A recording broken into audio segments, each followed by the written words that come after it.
নার্সকে ধর্ষণের অভিযোগ, ধৃত চিকিৎসক। এবার কোথায়? বীরভূমের মুরারই চাপড়া স্বাস্থ্য কেন্দ্রের ঘটনা।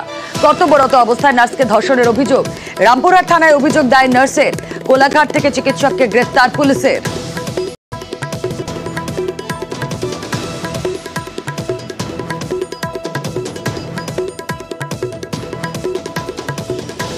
ডাক্তার মেয়েটাকে কথা বলতো তাও না, ওষুধ নিত, ওষুধ নিয়ে চলে যেতাম আমরা। কোনোদিন চোখে আমাদের দিকে তাকিনো কথা বলেনি। ডাক্তার আমাদের খুবই ভালো, এটা ভালো করতো না, ডাক্তারটা আমাদের খুবই ভালো। ডাক্তারের প্রতি এটা সব মিথ্যা কথা ইনজাম লাগাচ্ছে। ওটা মিথ্যাবাদী, ওকে একটু সাজানো করেছে।